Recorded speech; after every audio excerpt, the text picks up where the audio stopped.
Ambassador Alan Green sat in stunned silence as the human delegation walked out of the Galactic Council chambers.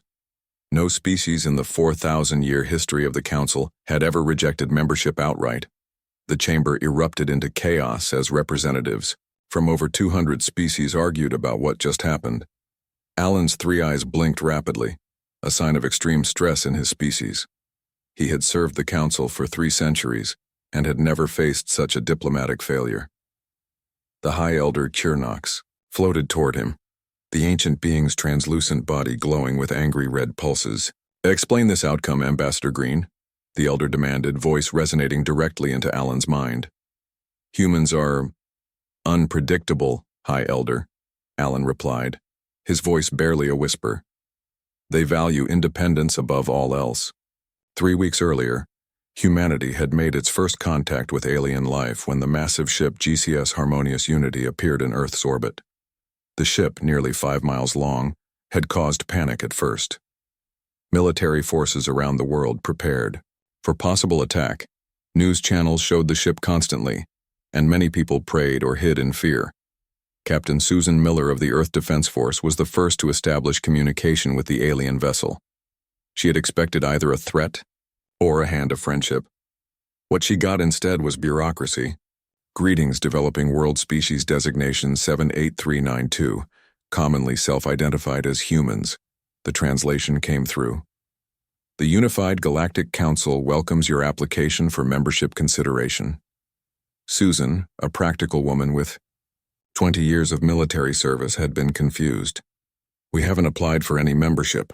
The alien representative, who introduced himself as Junior Diplomatic Officer Zilpak, seemed equally confused. "All developing worlds apply for membership upon first contact. This is the natural order." What followed were weeks of tense meetings. The Council had come with 7,000 pages of membership terms, regulations, technology sharing agreements, and resource allocation quotas. Most species joined eagerly for protection and access to advanced technology. World leaders gathered at the United Nations headquarters in New York. President Olivia Warren sat at the center table with representatives from Russia, China, the European Union, India, and other major powers. "They're offering us the stars," the Russian president said, looking at the technological benefits outlined in Section 259 of the agreement. "At what cost?" President Warren asked, tapping on a different section. "Earth would be classified as a Level 3 developing world, with restricted access to certain technologies and limited voting rights for 200 years. The Chinese president nodded slowly. "And these resource quotas would require us to ship 30% of our rare minerals off-world." Unlike the Council's expectations, Earth's nations quickly found common ground in their suspicion. Historical rivals set aside differences as they carefully reviewed the fine print of the agreement. The more they read, the more concerned they became. Jack Harris, a legal expert from Harvard University, identified several disturbing clauses. "By signing this, we agree to Council military presence in our solar system for protection purposes. We also submit to their legal system for all interstellar matters." Susan Miller, now serving as military advisor to the president, pointed to another section. "They would restrict our weapons development and space exploration capabilities. We'd essentially be giving up our right to defend ourselves independently." The Council representatives grew increasingly frustrated with Earth's questions and concerns. Junior Officer Zilpak was replaced by Senior Diplomatic Envoy Realvox, who addressed the United Nations with what he thought was reassurance. "All new species feel this unnecessary desire for complete independence," Realvox said, his translator making his tone sound condescending. "You will adapt to the benefits of Council guidance as hundreds of species before you have done." This statement caused more harm than good. Representatives from smaller nations pointed out that it sounded like colonialism, a bitter memory for much of Earth's population. After 2 weeks of negotiations, President Warren called for a private global vote. The results surprised even her. The decision was unanimous across all 193 UN member states. Humanity would reject Council membership. "This is unprecedented," Senior Envoy Rilvox said when informed of the decision. "Perhaps you misunderstand the honor being offered." No species has ever rejected Council protection. We haven't misunderstood, President Warren replied firmly. We've decided to forge our own path among the stars. The final meeting at the Galactic Council headquarters took place on a massive space station orbiting a neutral star. The human delegation, led by President Warren, stood before the full Council assembly. Humans of Earth, High Elder Kirnox announced. Do you accept the generous terms of Council membership and protection? President Warren stood tall, despite being dwarfed by most alien representatives. With respect to the ancient and honored Council, humanity has decided to decline membership at this time. We wish to establish independent relations with Council worlds and pursue our own development path. The silence that followed was so complete that one could hear the station's air circulation systems. Then came the uproar as hundreds of species began talking, arguing, and expressing shock all at once. Now, as the human delegation departed the chamber, Ambassador Alan Green faced the hardest moment of his long career. He had been chosen for this assignment because of his reputation for never failing to integrate a new species. This is most disturbing, High Elder Kirnox said, floating beside him. No species can survive the dangers of open space without Council protection. They doom themselves with this foolish pride. But as Alan watched the humans leave, walking tall and united despite their physical differences from each other, he wasn't so sure. There was something about these beings he had never seen before. Perhaps, he said quietly, we have made an error in our approach. Back on Earth, celebrations broke out in cities worldwide. For the first time in human history, all nations stood together in a single decision. Scientists already began studying the glimpses of technology they had seen during the brief negotiations. In the Oval Office, President Warren looked out at the night sky. We've just turned down the biggest offer in human history, she said to Susan Miller, who stood beside her. And now we need to prove we made the right choice, Susan replied. The president nodded. We have a lot of work to do. They'll be back, and next time they might not be so polite. As Earth's first day of acknowledged cosmic independence came to a close, the planet spun through space, a tiny blue marble housing the only species ever to tell the Galactic Council no. In the council chambers, the emergency meeting continued, long into the night cycle. No one noticed Ambassador Alan Green sending a private message to his government. It contained just one line. We may have discovered the most important species in the galaxy. 6 months after rejecting Council membership, Earth had become an enigma to galactic society. The planet that said no was now the subject of intense debate and monitoring throughout Council space. Council Intelligence Director Zix Tral stood before the emergency committee, his long gray tentacles twitching with concern as he delivered his report. 7 of the highest-ranking Council members watched him from their floating platforms. Humans are advancing at an alarming rate without Council oversight, Zix Tral said, displaying images of Earth's rapidly expanding orbital infrastructure. They have begun constructing space stations at 4 times the expected pace. High Elder Kirnox's translucent body pulsed with deep blue concern. How is this possible without our technology templates? They are adapting based on what they observed during our brief contact, Zixtral explained. They combine our concepts with their own methods. The results are unpredictable and sometimes surprisingly effective. On Earth, Jack Peterson walked through a massive hangar at the newly established Human Space Innovation Directorate in Nevada. The 45-year-old engineer had been a NASA scientist before the contact. Now he led Earth's most important technology development program. How's our progress today? Jack asked, approaching a team working on a large engine component. Dr. Laura Williams looked up from her workstation. We've increased efficiency by another 8% since yesterday. The energy containment is holding at levels we thought impossible last month. Jack nodded and moved toward the center of the hangar where Earth's first FTL prototype stood. The ship wasn't pretty, a combination of angular human design with elements inspired by glimpses of Council technology. Engineers had nicknamed it the Ugly Duckling. The Council thinks innovation should be controlled and gradual, Jack told the assembled team during their daily briefing. We see it differently. They spent centuries perfecting each technology before moving to the next. We're developing everything, simultaneously. Meanwhile, Lieutenant Samantha Hayes piloted the scout ship Eagle into the asteroid belt between Mars and Jupiter. Her small vessel darted between the massive space rocks with a precision that would have impressed even Council navigators. Resource mapping complete for Sector 7, she reported back to Earth Control. The platinum group concentrations are even higher than we expected. Copy that, Eagle, came the reply.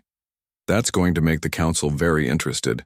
They're your reports classified those metals as critically rare across known space. Humanity had discovered that many resources the Council considered scarce were abundant in Earth's solar system. Without Council extraction regulations, mining operations were expanding rapidly. 3 automated processing facilities were already operational in the asteroid belt. At the United Nations headquarters, now expanded to include representatives from the new space industries, President Warren held a secure meeting with leaders from the major space powers. The Council has been quiet, but our deep space monitoring stations have detected increased activity at the edge of our solar system, she said. They're watching us, trying to understand what we're doing. The Chinese premier nodded gravely. Our intelligence suggests they never expected us to progress this quickly. They designed their membership terms to keep new species dependent for centuries. On the diplomatic front, Ambassador Nancy Klein had established direct contact with 5 fringe worlds, planets that had joined the Council but received unfavorable terms. These civilizations watched Earth's independence with growing interest. Nancy's office in Geneva housed secure communication equipment for these delicate conversations. Today, she spoke with a representative from Bellari, a world that had been under Council oversight for 300 years. Your progress is remarkable, the Bellarian diplomat said, his translator converting the musical tones of his language. Our scientists estimate it would have taken us 50 years to achieve what you've done in 6 months.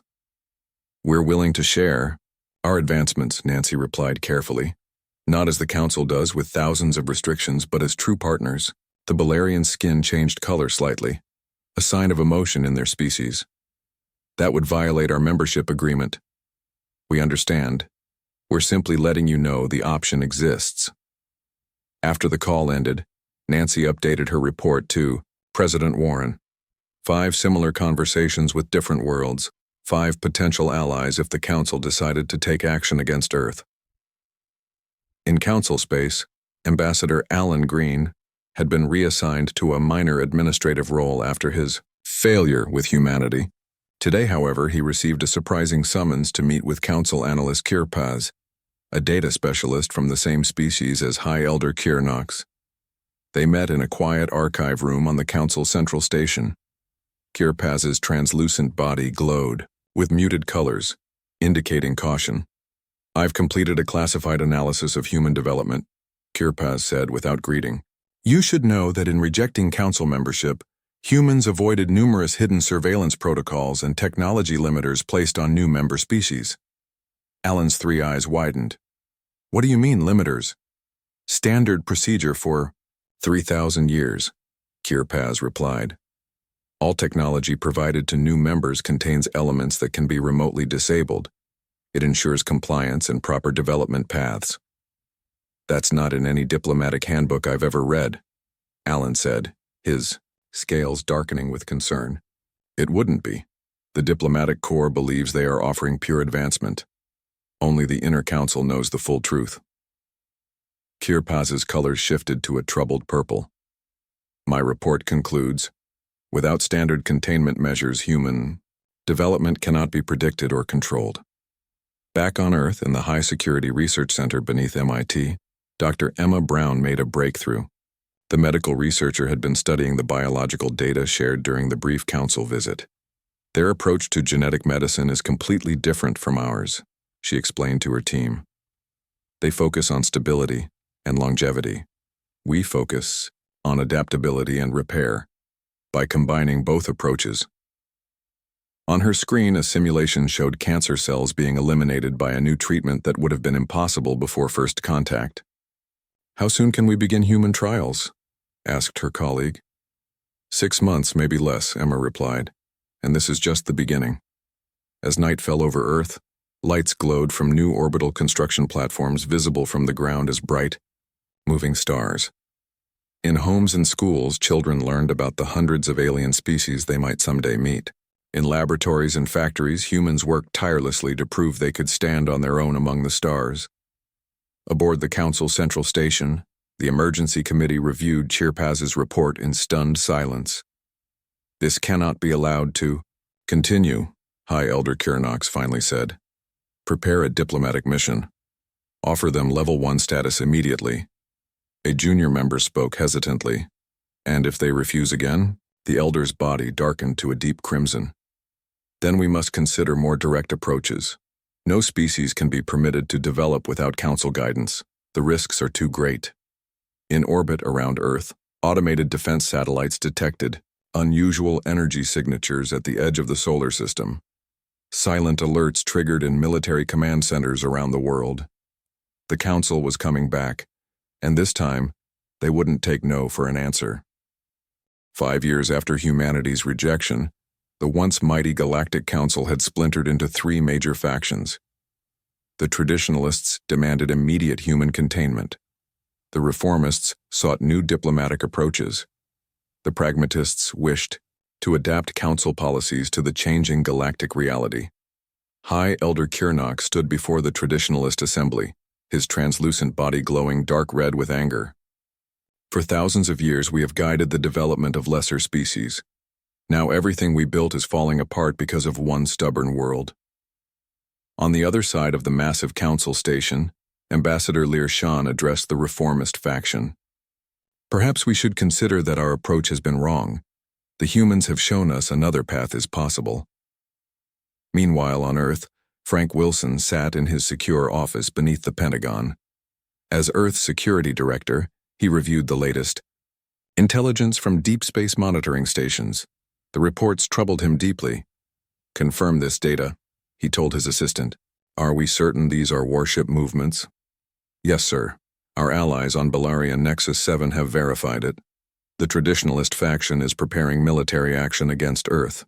They claim it's to contain dangerous, unregulated technology development." Frank sighed heavily and pressed the secure communication button on his desk. "Get me President Warren. She needs to see this immediately." In the 5 years since rejecting Council membership, Earth had not stood alone. 23 former Council worlds had broken away to form an alliance with humanity. These independent aligned planets shared technology and resources without Central Council control. Their economies were growing at twice the rate of traditional Council worlds. President Olivia Warren, now in her second term, studied the holographic display showing the approaching traditionalist fleet. "How much time do we have?" 3 weeks. "At their current speed," Frank replied. "They're not hiding their approach. They want us to see them coming.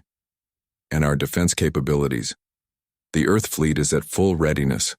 Our allies have pledged support, but this will be the first real test of our military technology against Council forces." President Warren nodded gravely. "Inform all allied worlds, activate Defense Protocol Alpha, and set up a direct channel to Captain Linda Garcia on the EDF, Defiant." The EDF Defiant represented humanity's greatest military achievement, built with a combination of Earth innovation and adapted alien technology. The massive warship served as the flagship of Earth's growing space fleet.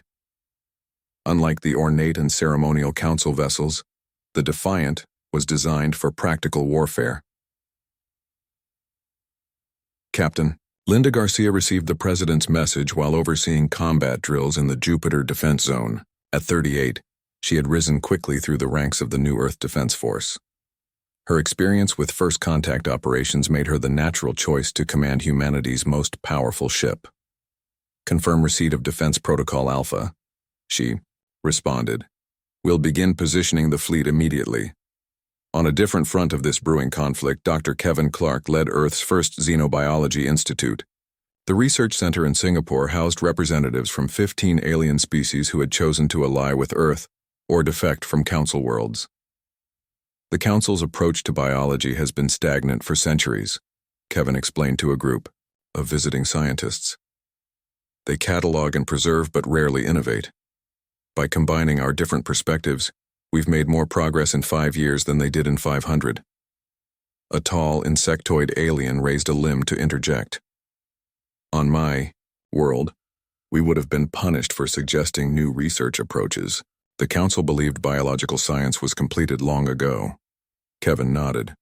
That's their fundamental mistake. They believe knowledge can be completed. We believe it's always evolving. This philosophy had allowed Earth and its allies to develop medical treatments, agricultural techniques, and biological technologies that shocked council observers. Unlike council research that had stagnated under tight regulations, human scientists made rapid advances by incorporating different perspectives and methodologies. In the neutral port city of New Singapore, Earth's first major off-world settlement, Ambassador Nancy Klein met secretly with a representative from the reformist faction. The reformist, a graceful avian being named Lear Shan, had risked much to make this journey. "I come with a proposal," Lear Shan said, her translator conveying the musical quality of her language.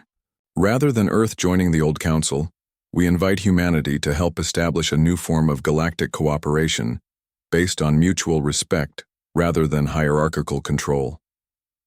Nancy considered this carefully. "The traditionalists are sending warships. Will your faction oppose them?" "We are trying," Lear Shan replied, her feathers dropping slightly. "But the military remains loyal to the old ways. That is why I am here. We need to find a peaceful solution before violence begins." As this meeting took place, in orbit above Earth, preparations for conflict accelerated. Captain Garcia's Defiant was joined by vessels from 7 allied worlds. The United Fleet took defensive positions throughout the solar system. For the first time in recorded history, Council military authority was directly challenged by a force that could potentially match it.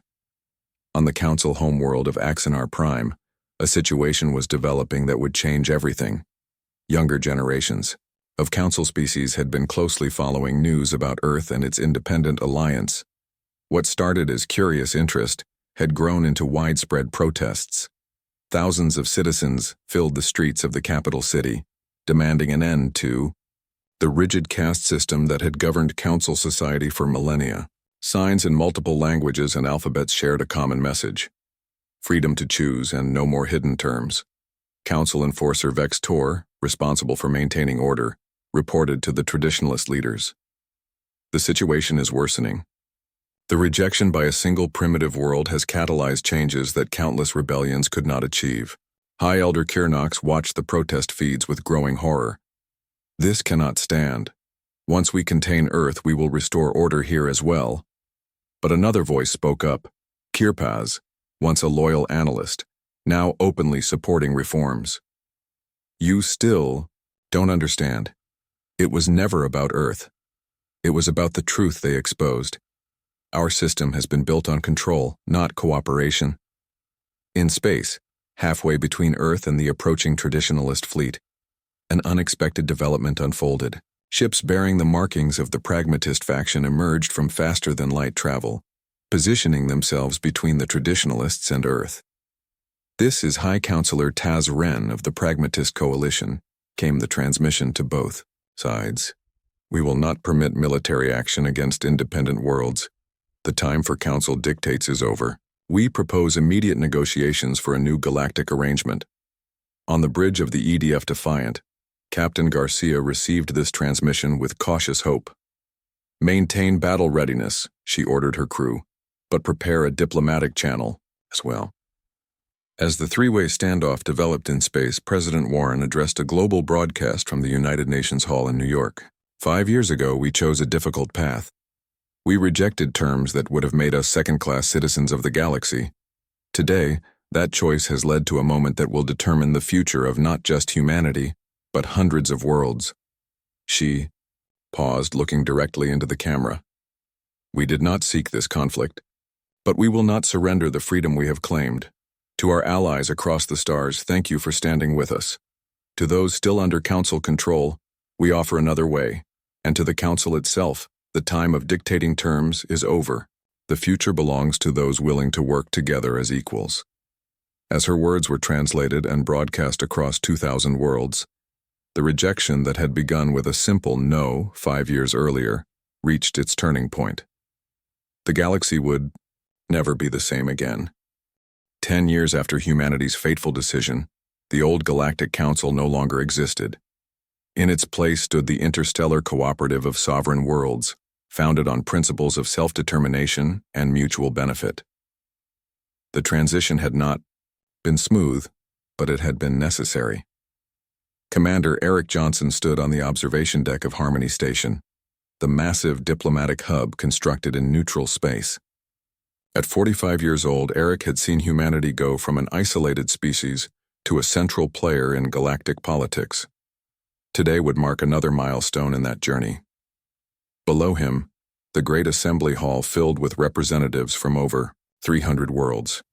Some species walked on legs, others floated, slithered, or moved in ways humans still found difficult to describe. Yet despite their physical differences, they gathered as equals. "Quite a view, isn't it?" said a familiar voice behind him. Eric turned to see Ambassador Nancy Klein, now serving as Earth's chief diplomat. Her hair had gone completely gray, a badge of the stressful years of transition. "I never thought I'd see anything like this," Eric admitted. "When we rejected the Council 10 years ago, I expected war, not revolution." Nancy smiled. "Sometimes saying no to a bad deal is the first step toward creating a better one." In a designated section of the assembly hall, the former council elders watched the proceedings. Their once absolute authority had been reduced to advisory roles. Some, like High Elder Chirnox, still radiated resentment, their translucent bodies glowing with angry colors. Others had embraced the new possibilities for growth and discovery. The traditionalist faction had eventually stood down 5 years ago, after realizing that nearly half of their own military forces supported the reforms. The short-lived space confrontation had ended without a shot being fired, though the diplomatic battles afterward had been fierce. The new cooperative operated on fundamentally different principles than the old council. Member worlds retained their sovereignty and could develop at their own pace. Technology and knowledge were shared based on mutual agreements rather than hierarchical distribution. Most importantly, all decisions required broad consensus rather than the edicts of ancient species. On Earth, Professor Julia Martinez welcomed the first class of non-human students to study at Harvard University. 28 beings from 17 different worlds filled her classroom, each with unique perspectives and knowledge. "Today we begin our study of comparative cultural development," she announced to the diverse group. "Each of you brings traditions and ideas from your homeworld. Together we will learn from each other." A tall blue-skinned student raised a four-fingered hand.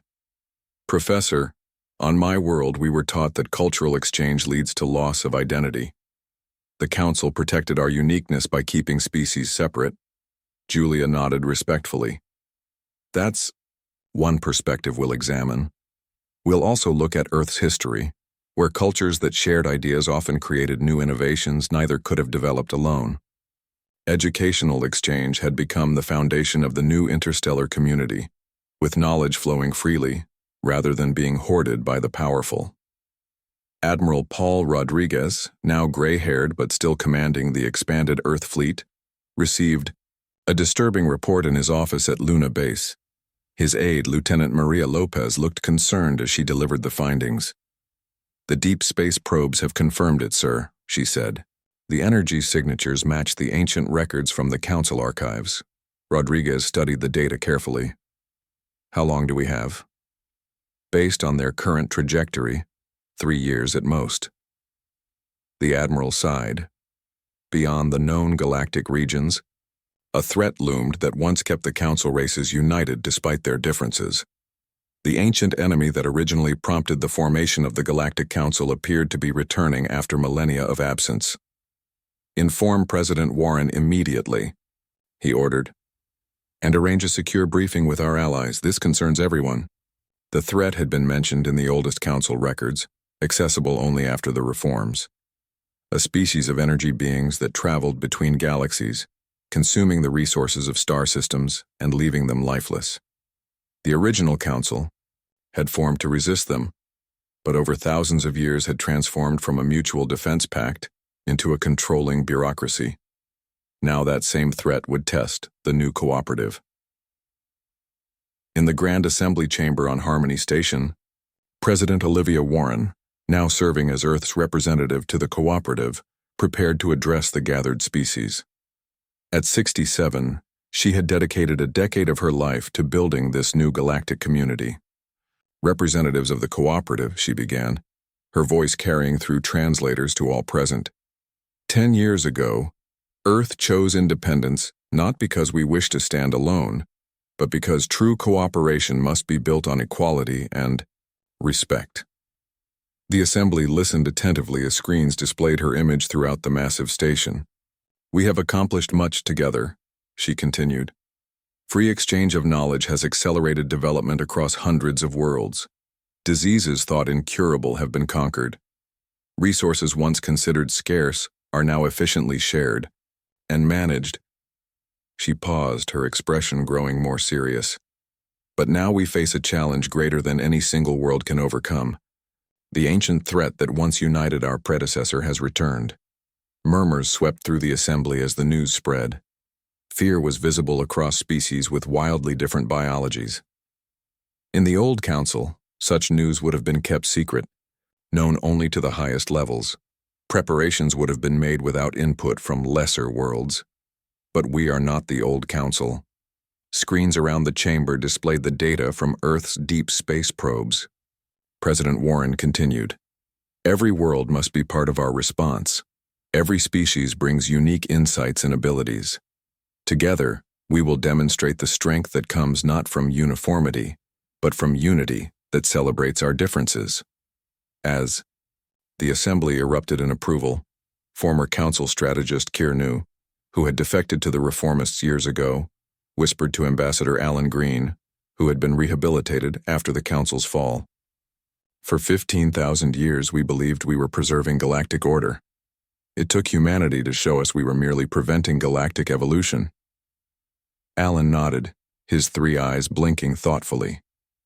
The greatest strength of humans isn't their technology or their determination, though both are impressive. It's their ability to imagine things can be different than they are.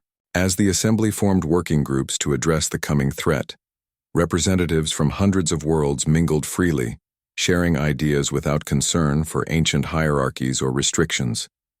From his observation deck, Commander Eric Johnson looked up at the stars visible through the station's transparent dome. They shined differently now in human perception, not as distant, unreachable points, but as beacons of friendship, adventure, and shared destiny.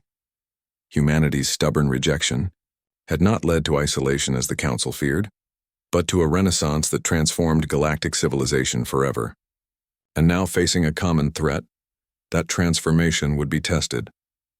As President Warren concluded her address, her final words resonated across the station.